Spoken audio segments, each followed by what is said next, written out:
السلام علیکم میرے دوستو، آج میں آپ کو ایک ایسا کام بتاؤں گا کہ اگر آپ اس کو آداب کے ساتھ اور سنت کے مطابق کریں گے تو یقینی طور پر آپ گناہوں سے بالکل پاک اور صاف ہو جائیں گے۔ تو وہ عمل بالکل آسان ہے، اس میں وقت بھی نہیں لگتا اور ہمارے جسمانی طور پر بھی ہمارے لیے اس میں فائدہ ہے۔ وہ عمل وضو ہے۔ سنن دارمی کی حدیث ہے جس کو ابو ہریرہ رضی اللہ تعالیٰ عنہ نے روایت کیا ہے۔ چنانچہ نبی کریم صلی اللہ علیہ وسلم نے ارشاد فرمایا کہ جب مسلمان بندہ وضو کرتا ہے اور اپنے چہرے کو دھوتا ہے، فغسل وجہہ، اپنے چہرے کو دھوتا ہے، خرجت من وجہہ کل خطیئۃ نظر الیہا بعینیہ، تو اس کے چہرے سے ہر وہ گناہ نکل جاتا ہے، اس کا چہرہ ہر اس گناہ سے پاک ہو جاتا ہے، اس کی آنکھیں ہر اس گناہ سے پاک ہو جاتی ہیں جس گناہ کی طرف، جس غلطی کی طرف اس نے اپنی آنکھوں سے دیکھا ہوگا۔ تو جب وضو کے اندر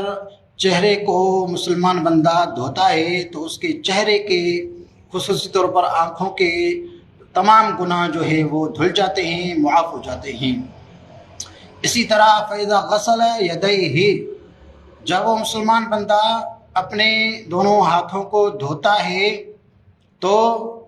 خرجت من یدیہ کل خطیئۃ بطشتھا یداہ، تو اس کے ہاتھوں نے جو گناہ کیے، جو غلطیاں کی، وہ ساری کی ساری نکل جاتی ہیں جب وہ اپنے دونوں ہاتھوں کو دھوتا ہے۔ تو ہاتھوں کو وضو کے اندر دھونے سے ہاتھوں کے جتنے بھی گناہ جو ہے وہ مسلمان بندے سے ہو گئے ہوں گے تو وہ سارے کے سارے اس وضو کی برکت سے معاف ہو جاتے ہیں۔ حتیٰ یخرج نقیا من الذنوب، تو آپ علیہ الصلوۃ والسلام نے فرمایا کہ حتیٰ یخرج نقیا من الذنوب، جب وہ وضو سے فارغ ہو جاتا ہے تو گویا کہ وہ وضو سے اس طرح نکلتا ہے جیسے کہ وہ بالکل گناہوں سے پاک ہو گیا ہو، گناہوں سے پاک ہو کر وضو سے نکلتا ہے۔ تو میرے دوستو، یہ وضو کی بہت ہی بڑی اہمیت اور فضیلت ہے کہ وضو کو اگر ادب کے ساتھ کیا جائے، سنت کے مطابق وضو کیا جائے تو اس وضو کی برکت سے اللہ تبارک و تعالی بندے کے تمام گناہ معاف فرما دیتا ہے۔ اللہ تعالی ہم سب کو سنت کے مطابق وضو کرنے کی توفیق عطا فرمائے۔